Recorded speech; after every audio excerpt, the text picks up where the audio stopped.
In this episode, we finish crossing the mighty Mackinac Bridge at the point Lake Michigan meets Lake Huron.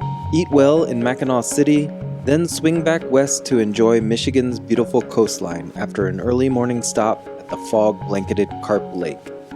Our first stop along the lower part of the state's Lake Michigan coast is the Sturgeon Bay Dunes. Then we enjoy the Tunnel of Trees scenic route before the cities of Harbor Springs and Petoskey. After watching the Beaver Island ferry leave from Charlevoix, we make our way to Traverse City and explore the Old Mission Peninsula north of town. This unique and beautiful place has its own federally recognized viticultural area, so before the day is over, we stop into Maury Vineyards. Picking up where we left off in the previous video, the sun is setting perfectly over Lake Michigan as we cross the Mackinac Bridge. We are headed to Mackinaw City, where we plan to stay for the evening. You may be wondering why we skipped past a visit to Mackinac Island, one of Michigan's most famous places. I have previously visited this when I was a teenager, but since the island sits in Lake Huron, we will save it for when we take that circle tour.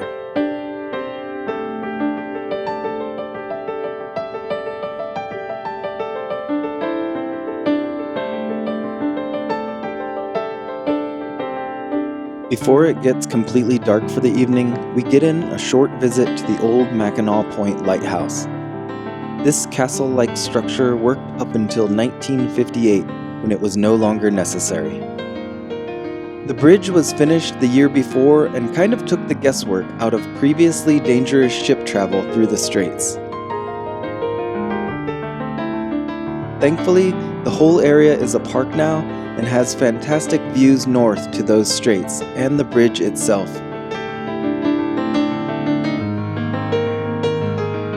During this trip, as we have learned more about the original peoples of the Great Lakes region, we have also learned that Mackinac Island was a very important meeting place for the Council of Three Fires and their neighbors. The Odawa word Mishigami, which means the big turtle, was the given name of this place until settlers shortened it. All of this pre-colonial history and another reference to Turtle Island make me want to learn so much more about this place.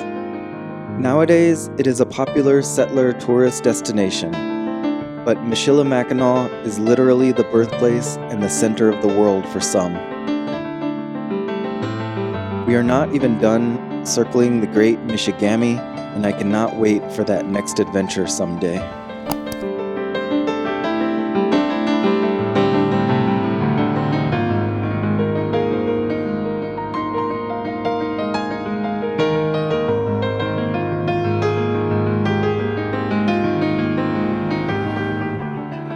But first, let's have some big plates of fried seafood because we are starving.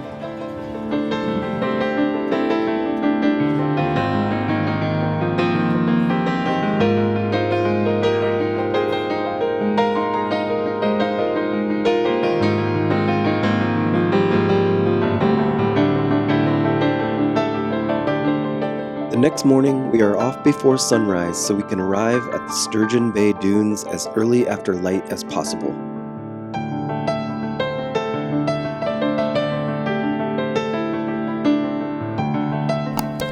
I have only planned to stop for a quick photo of the post office in Carp Lake along the way, but that lake behind the station is calling us with a blanket of morning fog suspended on top.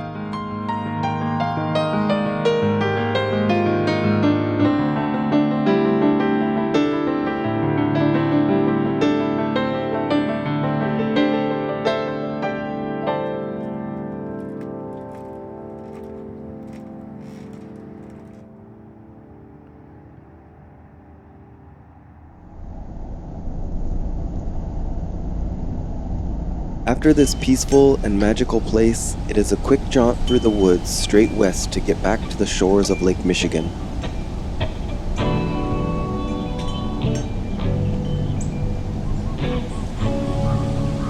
While not that far away from Mackinaw City, the Sturgeon Bay Dunes seem very isolated from civilization. Early in the morning, there is absolutely no one else around, and we get to explore the dunes and the public beach on our own.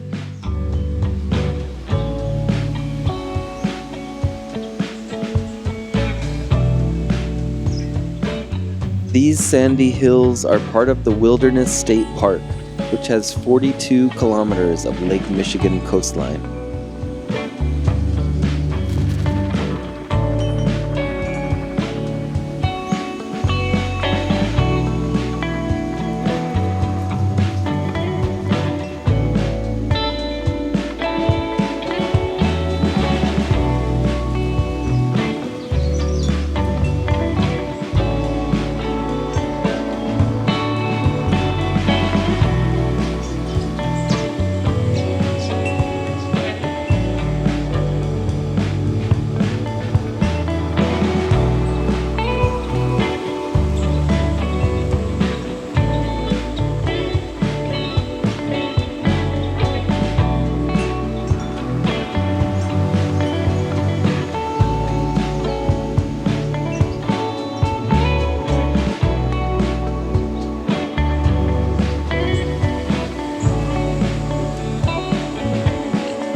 From the dunes, it is a quick hop to our first coastal community of the day, Cross Village.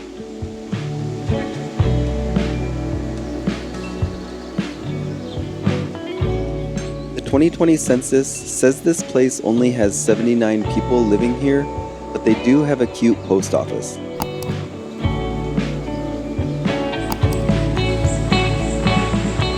More importantly, it is the beginning of Michigan Highway 119 and the Tunnel of Trees Scenic Heritage Route.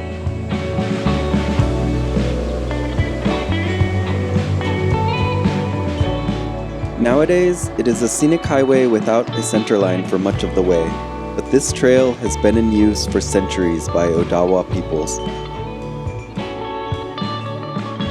Passes through oaks, maples, and birch trees, which are all in various beautiful autumn shades, as well as cedar pines.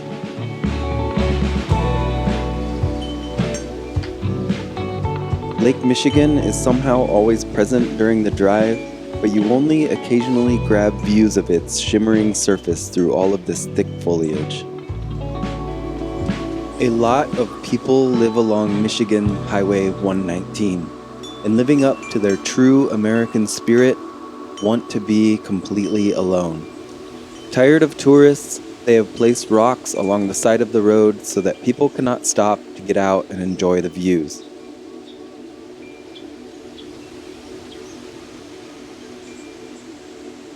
After about 20 minutes through the trees, we come to the Good Heart General Store, which needs a photograph since it houses the community's post office.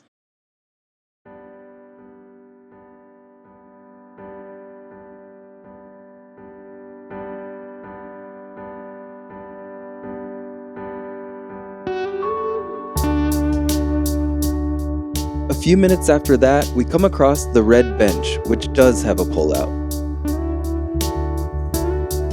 With a small sign inviting you to enjoy the bench, it is obvious that communists have infiltrated this part of Michigan.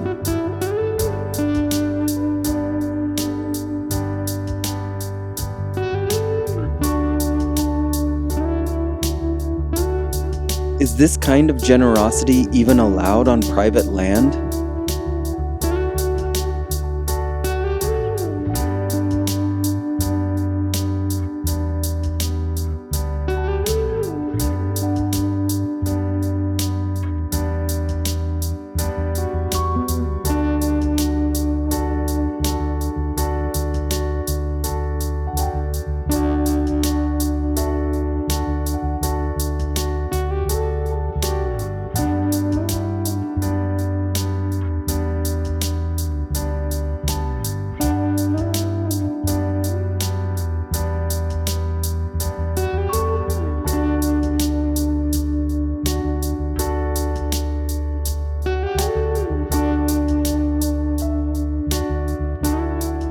There are about 20 more minutes of the Tunnel of Trees to enjoy before the landscape opens up to agriculture.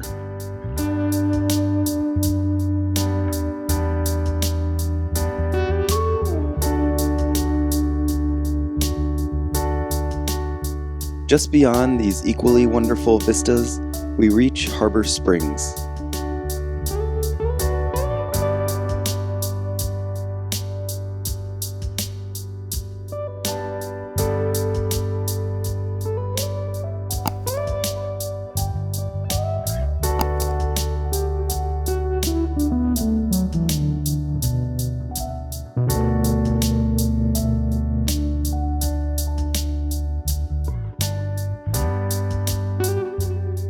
We are not spending much time in the communities that surround Little Traverse Bay, so we quickly reach Bayview and its post office.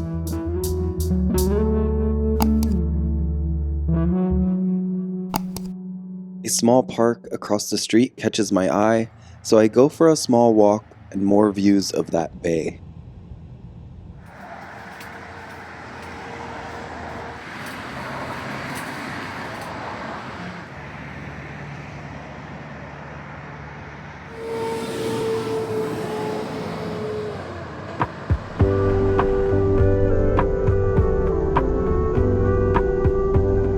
There are indeed many more views of the bay even after Bayview. Lake Michigan and the fall colors in the foreground never get old.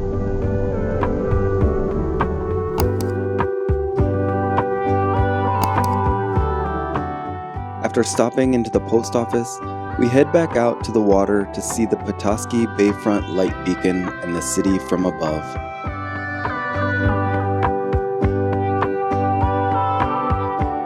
This picturesque town of 5,877 gave its name to Petoskey stone, the fossilized coral which has become the state stone of Michigan. Does every state have an official state stone? But that word and that name were of course from the Odawa, the original peoples of this bay and all of the surrounding areas. Their word translates to where the light shines through the clouds. Back on land, we attempt to find some pre-settler history, but come up empty-handed. Even at the St. Francis Solanus Indian Mission Church, Odawa peoples are almost completely scrubbed from the record.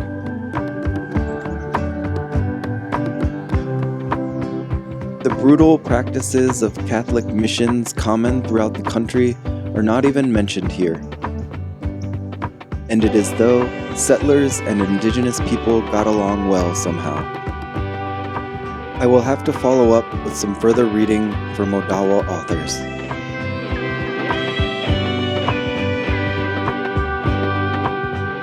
Not much happens between here and Charlevoix, a bit over 25 kilometers to the west. Originally, I had wanted to take the ferry out to Beaver Island from here, but unfortunately, our schedule was just too tight to make that day trip happen.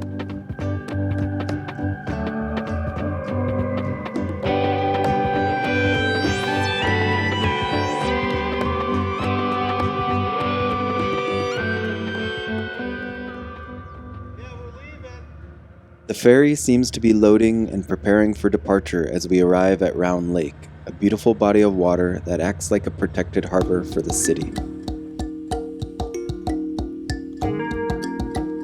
This connects off in the distance to Lake Charlevoix, Michigan's third largest inland lake.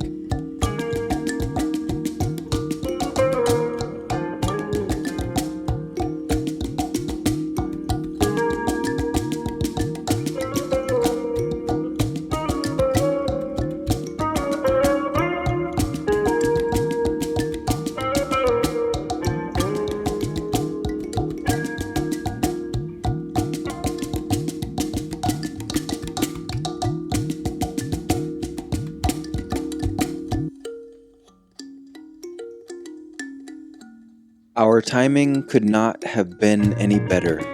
As I am enjoying the city and Round Lake from above, the ferry's horn blasted through the crisp air, signaling the beginning of its journey.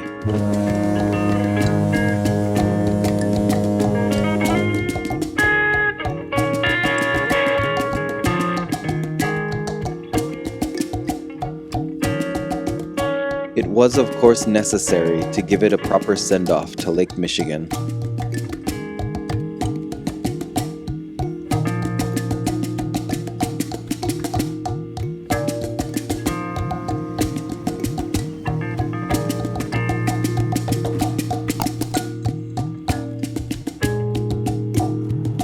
When leaving Charlevoix to the south, US Highway 31 and the Circle Tour stay inland for a while.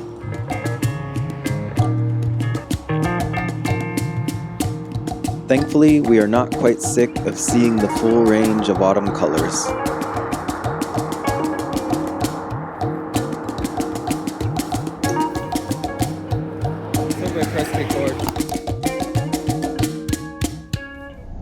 A few post offices on the eastern shores of the Grand Traverse Bay require a little bit of detouring before Traverse City.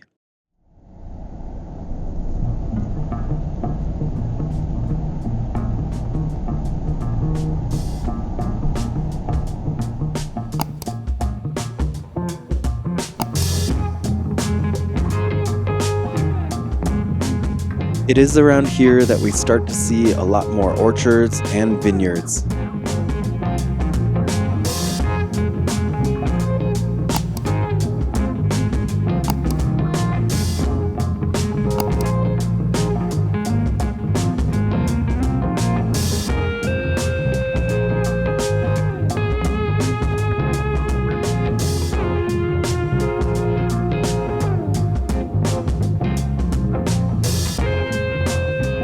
In Traverse Bay, we start feeling hungry after seeing the world's largest frying pan.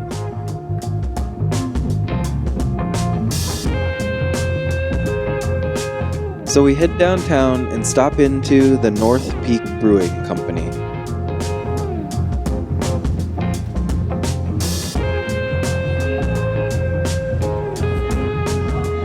I grab a burger and a Pilsner, and Nina has local wine and some more fried fish from the lake. Now that we are full of carbs, it is time to check out a winery, so we set our sights north on Michigan Highway 37 and the Old Mission Peninsula. The beginning of this drive hugs the west coast of the peninsula, which is 31 kilometers long but never reaches 5 kilometers wide. Nina has chosen the Old Mission Peninsula as her preferred place in the area for a wine tasting. It is one of 5 federally designated American viticultural areas in Michigan, 2 of which are right here close to Traverse City.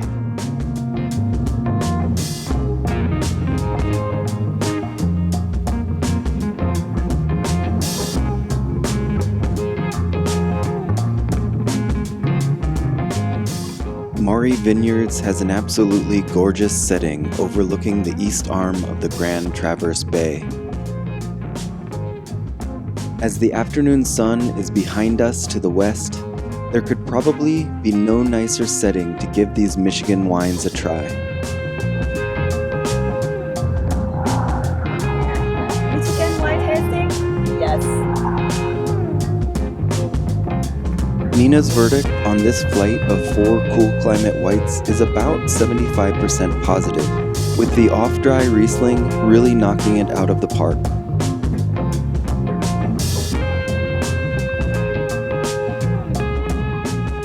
Let me just catch this. Okay. North of Maury Vineyards, Highway 37 runs straight up the spine of the peninsula, affording views in all directions. What a picturesque place with so many rows of wine grapes in the foreground.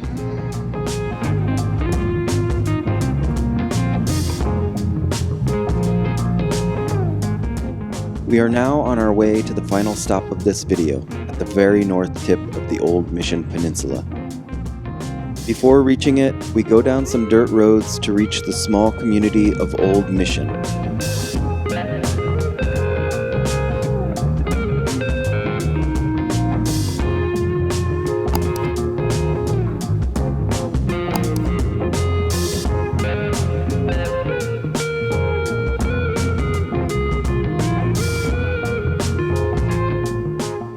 At the end of the road, in the very north, is the Mission Point Lighthouse.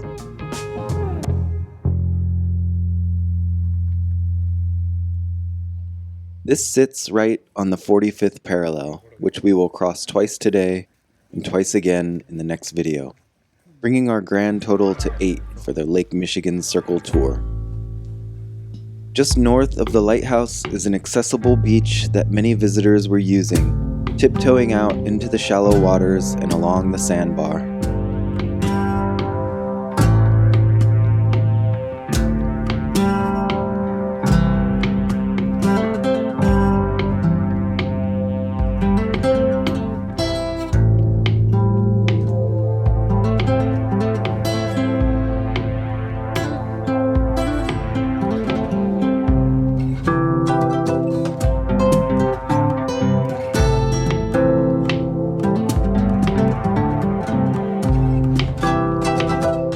The end of the peninsula, and once again right at the 45th parallel, seems like a good place to end the penultimate episode of our Lake Michigan Circle Tour. We are headed back south to Traverse City and then on to the Leelanau Peninsula in the next one, and the outrageously beautiful Sleeping Bear Dunes. Eventually, we will fight the rain and complete the loop back to Chicago.